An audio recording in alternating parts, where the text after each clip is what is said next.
2001 യുവ സംരംഭകനുള്ള കേരള സംസ്ഥാന പുരസ്കാരം നേടിയ അനീഷ് കെ ജോയിയുമായുള്ള അഭിമുഖം 1-ാം ഭാഗം. പ്രിയ ശ്രോതാക്കളെ, നമസ്കാരം. നമ്മൾ ഇന്ന് സമൂഹ മാധ്യമങ്ങളിലൊക്കെ ഒന്ന് കണ്ണോടിക്കുകയാണെങ്കിൽ സംരംഭകർക്ക് പ്രചോദനം നൽകുന്ന തരത്തിലുള്ള പ്രഭാഷണങ്ങളെല്ലാം ധാരാളം കാണാം. വിവിധ ഭരണകൂടങ്ങൾ, അത് കേന്ദ്ര തലത്തിലായാലും സംസ്ഥാന തലത്തിലായാലും എല്ലാം തന്നെ സംരംഭക സൗഹൃദമായ ഒരു അന്തരീക്ഷം വാർത്തെടുക്കാൻ വേണ്ടി ഒരുപാട് പദ്ധതികളെല്ലാം ആസൂത്രണം ചെയ്ത് നടപ്പിലാക്കുന്നുണ്ടെന്ന് നമുക്കറിയാം. ഇങ്ങനെയൊക്കെയാണെങ്കിലും ഒരു സംരംഭത്തിലേക്ക് വരാൻ ആളുകൾ പൊതുവെ മടി കാണിക്കുന്നതായാണ് നമ്മൾ കണ്ടുവരുന്നത്. മടി എന്നതിൽ കൂടുതൽ അതിലൊരു ഭയമാണ് ഇരിക്കുന്നത്. ഒരു സംരംഭം തുടങ്ങി അത് വിജയിപ്പിക്കാൻ പറ്റുമോ, അത് പലതരത്തിൽ പരാജയപ്പെടാൻ സാധ്യതയില്ലേ എന്നൊക്കെ ആലോചിച്ചിട്ടുള്ള ഒരു ഭയം. എന്നാൽ അത്തരം ഒരു ഭയത്തെ അതിജീവിക്കാൻ സാധിക്കുകയാണെങ്കിൽ ഒരു സംരംഭകൻ എന്ന രീതിയിൽ വളരെ ഉന്നത വിജയത്തിലേക്ക് ഏതൊരു സാധാരണക്കാരനും എത്തിച്ചേരാൻ സാധിക്കും എന്ന് തെളിയിച്ച ഒരു വ്യക്തിയാണ് ഇന്ന് നമ്മോടൊപ്പമുള്ളത്.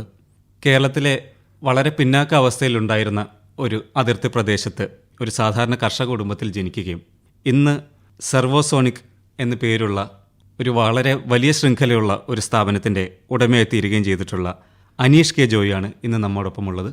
സ്നേഹപൂർവ്വം സ്വാഗതം ചെയ്യുന്ന ഈ പരിപാടിയിലേക്ക്. നമസ്കാരം. എന്തിനാണെങ്കിലും വളരെ സന്തോഷം ഇങ്ങനൊരു ആകാശവാണിയുടെ പരിപാടിയിലേക്ക് എന്നെ ഇൻവൈറ്റ് ചെയ്തു.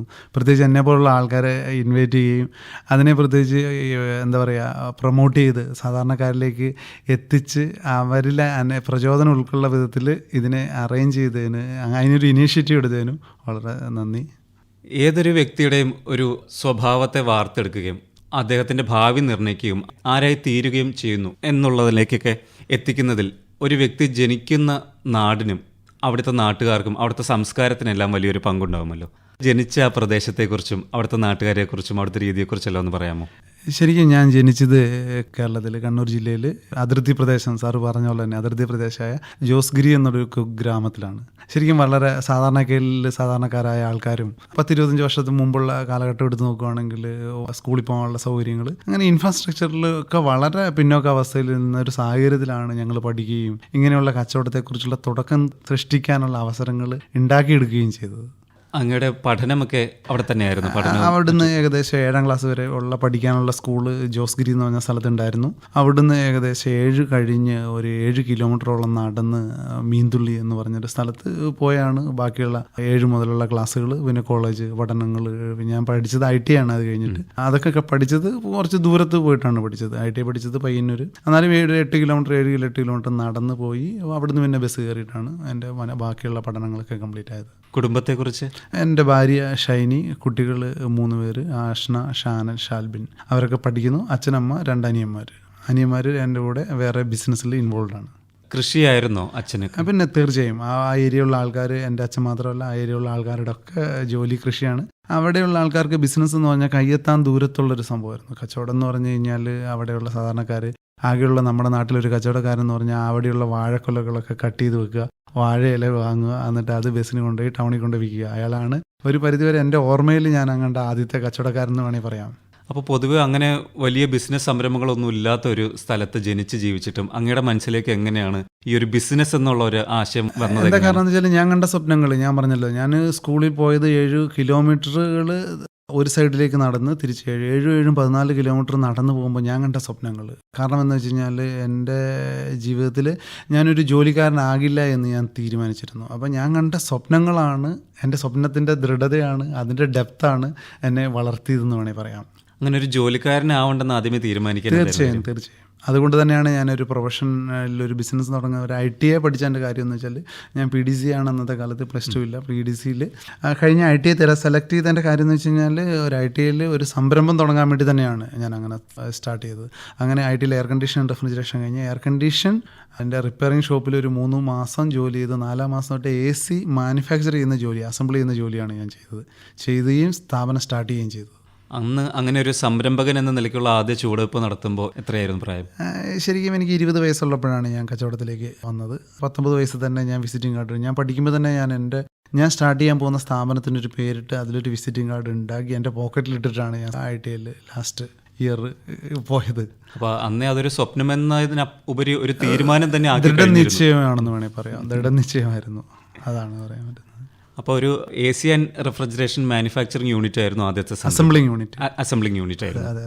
അത് എത്ര കാലം മുന്നോട്ട് കൊണ്ടുപോയി? അത് കാരണം എന്ന് വെച്ച് കഴിഞ്ഞാൽ ഒരു കാലഘട്ടത്തിൽ ഇവിടെ ജനറൽ എ സി നമ്മൾ ഒരു 25 വർഷം മുമ്പ് എടുക്കുകയാണെങ്കിൽ പിന്നെ പുറത്തുനിന്നൊക്കെ ദുബായിൽ നിന്നൊക്കെ വരുന്ന ആൾക്കാർ വിൻഡോ എ സികൾ അവിടെ നിന്ന് കൊണ്ടുവരുന്ന ഒരു കാലഘട്ടമായിരുന്നു. അപ്പോൾ ഇവിടെ ഒരു ജനറൽ 1-2 എ സികൾ മാത്രം കിട്ടിക്കൊണ്ടിരുന്ന സമയത്ത് കംപ്രസർ ബോംബെയിൽ നിന്ന് കൊണ്ടുവന്ന് ഇവിടുന്ന് കിറ്റുമായിട്ട് അത് എ സി അസംബിൾ ചെയ്ത് മാർക്കറ്റ് ചെയ്യുന്ന ഒരു സംവിധാനത്തിലായിരുന്നു അന്നുണ്ടായിരുന്നത്. അങ്ങനെ ചെയ്യുന്ന ആൾക്കാർ കുറവായിരുന്നു. അതിലായിരുന്നു സ്റ്റാർട്ട് ചെയ്തത്. അങ്ങനെ ഒരു 3-4 വർഷം ആ ജോലി ചെയ്യുകയും അതിൽ ഞാനൊരു ബ്രാൻഡ് ഉണ്ടാക്കുകയും ചെയ്തു. പിന്നെ മറ്റു മൾട്ടിനാഷണൽ ബ്രാൻഡുകൾ കടന്നു വന്നു കഴിഞ്ഞപ്പോൾ പ്രൈസ് കമ്പാരിസണിൽ ഡിഫറൻസ് ഇല്ലാതെ വന്നു കഴിഞ്ഞപ്പോൾ ആ ബിസിനസ് സ്റ്റോപ്പ് ചെയ്തു. ആ ബിസിനസ് ചെയ്തപ്പോൾ എൻ്റെ ലൈൻ, ഞാൻ വന്ന എക്സ്പീരിയൻസ് ലൈൻ എ സി ആയിട്ട് റിലേറ്റഡ് ആയതുകൊണ്ട് ഞാൻ പിന്നെ എ സിക്ക് വേണ്ടിയുള്ള സ്റ്റെബിലൈസർ നിർമ്മാണം തുടങ്ങിയത്. സ്റ്റെബിലൈസർ നിർമ്മാണം സ്റ്റാർട്ട് ചെയ്തു. പക്ഷേ അതൊരു സ്റ്റെബിലൈസർ എന്നുള്ളൊരു സംഭവം സൗത്ത് ഇന്ത്യയിൽ മാത്രം ഒരു ഡീലർഷിപ്പിൽ ഒതുങ്ങിയിരിക്കുന്ന ഒരു ബിസിനസ് ആയതുകൊണ്ടും അതിനൊരു പാൻ ഇന്ത്യ എക്സ്പാൻഷൻസിന് സാധ്യതയില്ലാത്തതായിരുന്നു ആ കാലഘട്ടത്തിൽ. അതുകൊണ്ട് ഞാനത് സ്റ്റോപ്പ് ചെയ്തു. പുതിയ ഒരു പ്രോജക്റ്റിലേക്ക് കടക്കുകയായിരുന്നു ഉണ്ടായിരുന്നത്. എന്തായിരുന്നു ആ പുതിയ പ്രോജക്റ്റ്? അല്ല, ഞാൻ അനേകം ബിസിനസ്സുകൾ, ഉദാഹരണം എ സി ചെയ്തു, സ്റ്റെബിലൈസർ ചെയ്തു, ഇൻവേർട്ടർ, അങ്ങനെ സോളാർ, അങ്ങനെ പല പല പ്രോഡക്റ്റുകൾ ചെയ്തപ്പോൾ ഞാൻ അതിനെയൊക്കെ ഒരു പ്ലാറ്റ്ഫോമിൽ കൊണ്ടുവന്നിട്ട് പല പല വ്യത്യസ്തതയുള്ള പ്രോഡക്റ്റുകൾ ഞാൻ ചെയ്തു. വ്യത്യസ്തമുള്ള മേഖലകളിൽ ഞാൻ വർക്ക് ചെയ്തു. അതിനൊരു സിംഗിൾ പ്ലാറ്റ്ഫോമിൽ കൊണ്ടൊരു ഇ-കൊമേഴ്സ് സൈറ്റ് ഡെവലപ്പ് ചെയ്യുകയാണ് ചെയ്തത്. ആ ഇ-കൊമേഴ്സ് സൈറ്റിലൂടെ അതിനൊരു ഡിഫറൻഷ്യേറ്റ് കൊണ്ടുവന്നു. അത് ഇന്ത്യയിൽ എക്സ്പാൻഡ് ചെയ്യാൻ വേണ്ടി ശ്രമിച്ചു. അതായിരുന്നു എൻ്റെ ഒരു ബിസിനസ് എന്ന് വേണമെങ്കിൽ പറയാം. സർവോസോണിക് എന്ന സ്ഥാപനത്തിലേക്ക് എത്തിച്ചേരുന്നത് എങ്ങനെയായിരുന്നു? പിന്നെ ശരിക്കും സർവോസോണിക് എന്ന് പറഞ്ഞാൽ ഞങ്ങൾ ഉണ്ടാക്കിയ സ്റ്റെബിലൈസറിൻ്റെ ഇട്ട പേരാണ് സർവോസോണിക് എന്ന്. പക്ഷേ ആ ഒരു പേര് എനിക്ക് വളരെ ഇഷ്ടപ്പെടുകയും ഞാൻ വളരെ കംഫർട്ടായിരുന്നു. അത് കഴിഞ്ഞ് ഞാൻ ആ ഇട്ട സ്ഥാപനങ്ങൾക്കെല്ലാം ആ പേര് കണ്ടിന്യൂ ചെയ്യാൻ വേണ്ടി ഞാൻ ശ്രമിച്ചു. എനിക്ക് ജോസിയിൽ തന്നെ ഏകദേശം 70ഓളം പേര് ജോലി ചെയ്യുന്ന ഫുഡ് പ്രൊഡക്ഷൻ യൂണിറ്റ് ഉണ്ട്. ആ ഫുഡ് പ്രോസസ്സിംഗ് യൂണിറ്റിൽ അത്രയധികം ജോലി ചെയ്യുന്ന ആ സ്ഥാപനത്തിൻ്റെ പേരിൽ മദർ കമ്പനിയുടെ പേര് സർവോസോണിക് ഫുഡ് എന്നാണ്. സീറ്റ് 70 എന്നാണ് ബ്രാൻഡ് നെയിം. അത് കഴിഞ്ഞ് ഞാൻ അവിടെ ഒരു 4 സ്റ്റാർ ഹോട്ടൽ എൻ്റെ നാട്ടിൽ തന്നെ, ഞാൻ ഉണ്ടായിരുന്ന വീടിരുന്ന സ്ഥലത്ത് തന്നെ ഒരു 4 സ്റ്റാർ ഹോട്ടൽ ബിൽഡ് ചെയ്തു.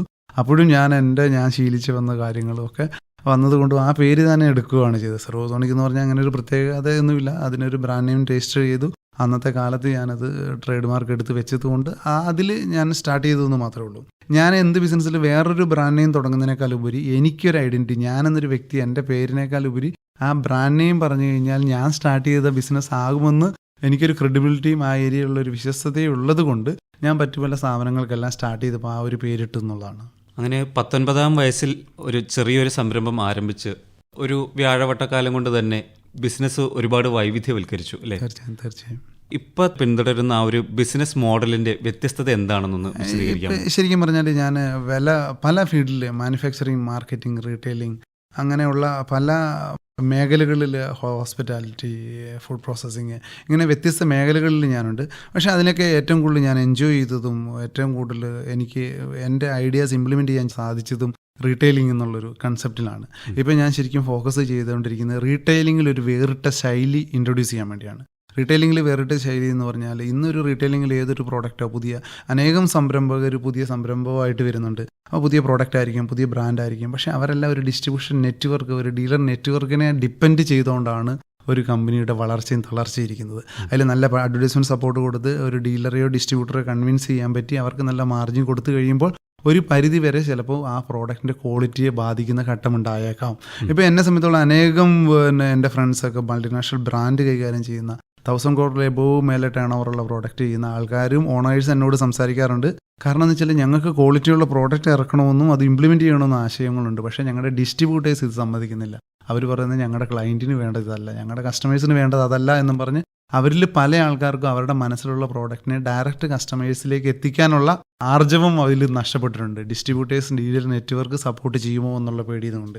ആ ഒരു ചിന്താഗതിയിൽ നിന്നാണ് ഇന്ന് ഏത് തന്നെ മൾട്ടിനാഷണൽ ജയൻറ്റിൻ്റെ കയ്യിലേക്ക് റീറ്റെയിലിംഗ് കൺസെപ്റ്റ് പോയി കഴിഞ്ഞപ്പോൾ അവരുടെ കയ്യിലേക്ക് ആ മാർക്കറ്റ്, ഇന്ത്യൻ മാർക്കറ്റിൽ എന്ത് വേണമെന്നുള്ള ഡിസിഷൻ എടുക്കുന്നത് മൾട്ടിനാഷണൽ നെറ്റ്വർക്കിൻ്റെ കയ്യിലേക്ക് പോയി കഴിഞ്ഞപ്പോൾ അതിൽ നിന്ന് വേറിട്ടൊരു ശൈലി ഇൻട്രൊഡ്യൂസ് ചെയ്യണമെന്നുള്ളത് എനിക്ക് ഉറച്ച തീരുമാനമായിരുന്നു. ആ തീരുമാനത്തിൽ നിന്നാണ് ഞാനത് ക്ലാമി എന്നുള്ളൊരു ബ്രാൻഡ് നെയിമിൽ കോസ്മെറ്റിക്സ് വേറൊരു റീറ്റെയിലിംഗ് കൺസെപ്റ്റിലൂടെ ഇൻട്രൊഡ്യൂസ് ചെയ്യാൻ വേണ്ടി ഉദ്ദേശിച്ചത്. അപ്പോൾ ഇതിൽ നിന്ന് ഇത്രയും പറഞ്ഞതെന്ന് നമ്മൾ മനസ്സിലാക്കുന്നത് ശരിക്കും ഉൽപ്പന്നത്തിന്റെ ഗുണമേന്മ കൊണ്ട് മാത്രം ഒരു ബിസിനസ് വിജയിച്ചു കൊള്ളണമെന്നില്ല. ഇല്ല, തീർച്ചയായും. ആ ഒരു വിതരണ ശൃംഖല എങ്ങനെയാണെന്നുള്ളത് വരുന്ന ഒരു ഉൽപ്പന്നത്തിന്റെ അല്ലെങ്കിൽ ഒരു ബിസിനസിന്റെ സക്സസ് എന്ന് പറഞ്ഞു കഴിഞ്ഞാൽ റീറ്റെയിലിംഗ് പ്രോഡക്റ്റ് ക്വാളിറ്റി ഉണ്ടാവണമെന്ന് മാത്രം എനിക്ക് തോന്നില്ല അത് സക്സസ് ആവണമെന്നുള്ളത്. പക്ഷേ പറയും ആൾക്കാർ തിയററ്റിക്കലായിട്ട് പറയുമ്പോൾ ക്വാളിറ്റിയുള്ള പ്രോഡക്റ്റ് ആണെങ്കിൽ സക്സസ് ആവുമെന്നൊക്കെ പറഞ്ഞാണെങ്കിലും നല്ല വിപണന തന്ത്രങ്ങൾ വേണം, ക്വാളിറ്റിയുള്ള പാക്കേജിങ് വേണം, അഡ്വർടൈസ്മെൻറ്റ് വേണം. ഇങ്ങനെ പല പല പാരാമീറ്റേഴ്സ് ഇതിൽ ഹിഡൻ ആയിട്ട് പരോക്ഷമായിട്ട് ഇതിനെ പിന്തുടർന്ന് പോകുന്ന കാര്യങ്ങൾ തന്നെയാണ്. പക്ഷെ അതിലൊന്ന് വേറെ, അത് ഞാൻ പറഞ്ഞല്ലോ, ഒരു പബ്ലിക്കിനെ ഫേസിൽ എത്തിക്കുന്നതിന് മുമ്പ് കുറേ പാരാമീറ്റേഴ്സ് ഇവിടെയുണ്ട്. അതിനെ മറികടക്കാൻ വേണ്ടി ഒരു ഷോർട്ട് കട്ടാണ് ഞാനിപ്പോൾ ചെയ്തിരിക്കുന്ന ഒരു പുതിയ ശൈലി. അതിലെന്താ കാരണം എന്ന് വെച്ച് കഴിഞ്ഞാൽ, ഞങ്ങളെ സംബന്ധിച്ചിടത്തോളം ഞങ്ങൾ ഒരു ബിസിനസ് സ്റ്റാർട്ട് ചെയ്യുമ്പോൾ ഞാൻ പറഞ്ഞല്ലോ, ഞാൻ പല വിധത്തിലുള്ള മാനുഫാക്ചറിങ് പ്രോഡക്റ്റുകളൊക്കെ ചെയ്ത് ഡിസ്ട്രിബ്യൂഷൻ നെറ്റ്വർക്കിലൊക്കെ പോയി, അതുപോലെ തന്നെ ഡയറക്റ്റ് സെല്ലിംഗ് മേഖലകളിൽ ഞാൻ വർക്ക് ചെയ്തു. പക്ഷേ ഇതൊക്കെ കുറച്ച് ആൾക്കാരുടെ മേലിൽ ഡിസിഷൻ മേക്കർ, ശരിക്കും ഒരു കസ്റ്റമറാണ് ഡിസിഷൻ മേക്കർ എങ്കിൽ പോലും കസ്റ്റമറിലേക്ക് എത്തിക്കുന്നതിന് മുമ്പ് പല മീഡിയാസിൻ്റെ അല്ലെ മീഡിയേറ്റേഴ്സിൻ്റെ ഡിസിഷനിൽ ഒരു മാനുഫാക്ചർക്ക് ആക്ച്വൽ പ്രോഡക്റ്റിൻ്റെ ക്വാളിറ്റിയുള്ള പ്രോഡക്റ്റ് ജനങ്ങളിലേക്ക് എത്തിക്കാൻ പറ്റാത്ത സിറ്റുവേഷൻ ഇന്ന് നിലവിലുണ്ട്.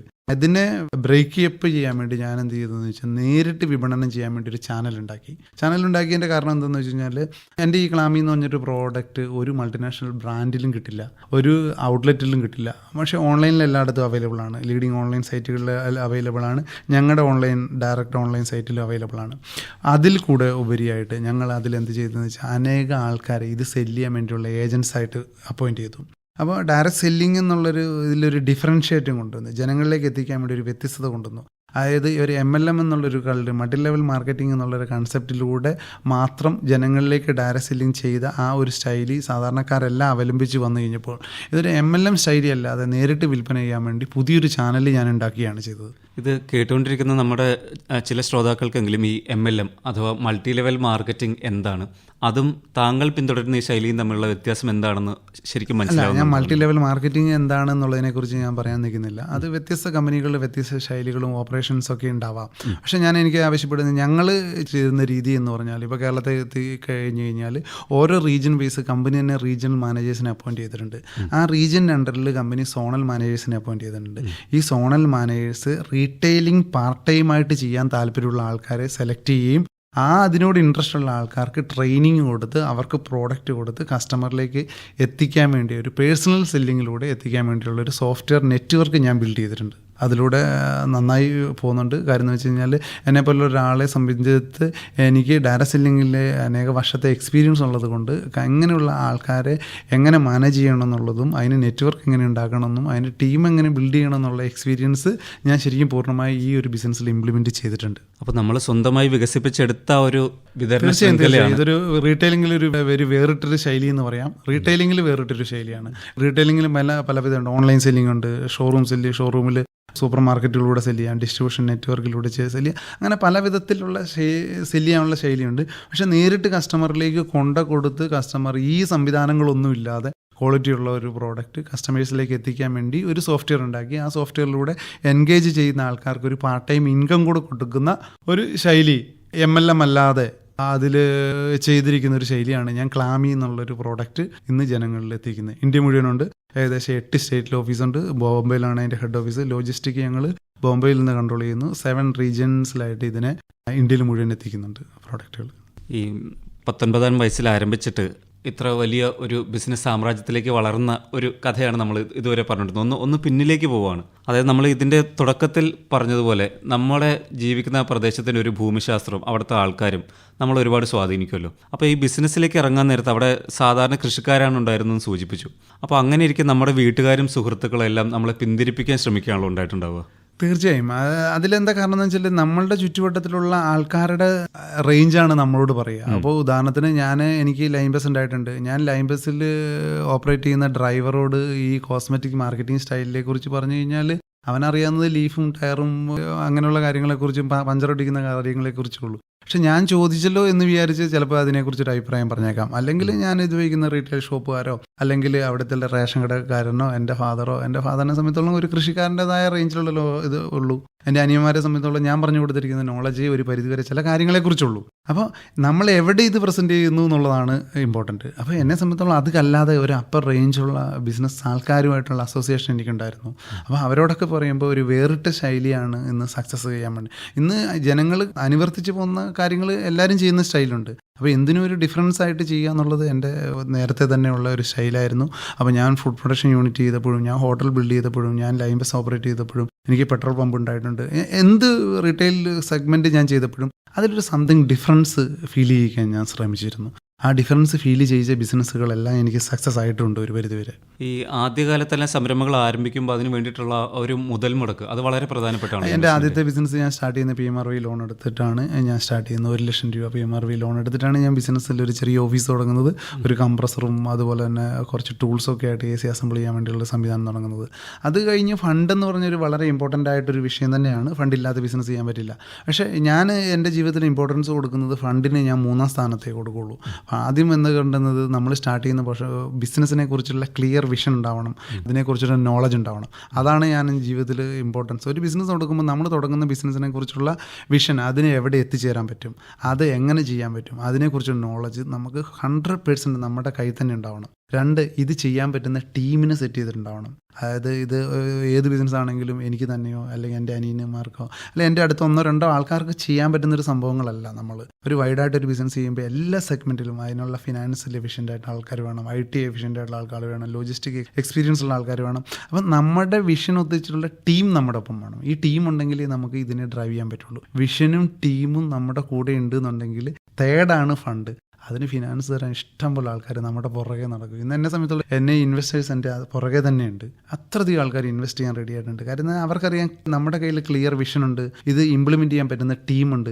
ഇത് രണ്ടും ഉണ്ടെങ്കിൽ പൈസ തരാൻ ഇഷ്ടംപോലെ ആൾക്കാർ ഇന്നുണ്ട്. പല സംരംഭകർക്കും അല്ലെങ്കിൽ പുതിയതായി സ്റ്റാർട്ടപ്പ് ചെയ്യുന്ന ആൾക്കാരെല്ലാം ആദ്യം പൈസയെക്കുറിച്ച് അന്വേഷിച്ചിട്ടാണ് പോകുന്നത്. നിങ്ങൾ ആരോട് ചോദിച്ചു കഴിഞ്ഞാൽ ചെയ്യണമെന്നുണ്ട്, പക്ഷേ അതിന് പൈസ റെഡി ആയിട്ടില്ല, ചെയ്യണമെന്നുണ്ട് ഫിനാൻസ് റെഡി ആയിട്ടില്ല, ചെയ്യണമെന്നുണ്ട് പല കാര്യങ്ങൾക്കും പല തടസ്സങ്ങളാണ് അന്ന് ചെയ്യുന്നത്. പക്ഷേ എനിക്ക് എൻ്റെ എക്സ്പീരിയൻസിൽ കാണുന്നത് കാര്യം എന്ന് വെച്ച് കഴിഞ്ഞാൽ നിങ്ങൾ സ്റ്റാർട്ട് ചെയ്യാൻ പോകുന്ന പ്രോജക്റ്റിനെ കുറിച്ച് ക്ലിയർ ആയിട്ടൊരു വിഷൻ ഉണ്ടാവുക, അതിനെക്കുറിച്ച് പക്ക നോളജ് ഉണ്ടാവുക, അത് എവിടെ എത്തിച്ചേരുമെന്ന്. 5 വർഷം കഴിഞ്ഞാൽ ഞാൻ ചെയ്യാൻ പറ്റുന്ന ബിസിനസ് എവിടെ എത്തും, അത് 10 വർഷം കഴിഞ്ഞാൽ എവിടെ എത്തും, അതിനെക്കുറിച്ച് ബൈഹാർട്ട് ആവുക, അതിൽ ഡെഡിക്കേറ്റ് ചെയ്യുക. ഇതിലേക്ക് എത്തിച്ചേരാൻ നിങ്ങൾ മാത്രമല്ല, നിങ്ങൾക്ക് പക്ക ടീം ഉണ്ടാവണം. ഒരു മനുഷ്യന് വേണ്ടി എത്തിക്കാൻ എല്ലാ പേരിലും ടീം. ഈ 2 സംഭവം ഫിറ്റാണ് എന്നുണ്ടെങ്കിൽ ഇന്ത്യ മഹാരാജ്യത്ത് ഫണ്ട് എന്നുള്ളൊരു സംഭവം വിഷയമല്ല എന്നുള്ളതാണ് എൻ്റെ എക്സ്പീരിയൻസ്. ഇത് രണ്ടും ഉണ്ടായിട്ട് അത് വന്നിട്ടില്ലെങ്കിൽ അതിൻ്റെ സ്റ്റെപ്പ് ഞാൻ പേഴ്സണലി നിങ്ങൾക്ക് അതിനെ സപ്പോർട്ട് ചെയ്യാൻ പറ്റുന്ന പല മേഖലകളുണ്ട്. ഇതിന് ഇപ്പോൾ അങ്ങൊരു 1/4 നൂറ്റാണ്ടായിട്ട് ഈ ഒരു മേഖലയിലുണ്ടല്ലോ. അപ്പോൾ നമ്മൾ ആദ്യം തുടങ്ങിയപ്പോൾ ഉള്ള വിഷന് പിന്നീട് എന്തെങ്കിലും മാറ്റം സംഭവിച്ചിട്ടുണ്ടോ? അത് തന്നെയാണോ ഇപ്പോഴും ഉള്ളത്? അല്ല, എന്നെ സംബന്ധിച്ചുള്ള ഞാൻ പറഞ്ഞിരുന്നല്ലോ, വളരെ കുഗ്രാമത്തിലൊരു സ്ഥലത്ത് നിന്ന് വന്നപ്പോൾ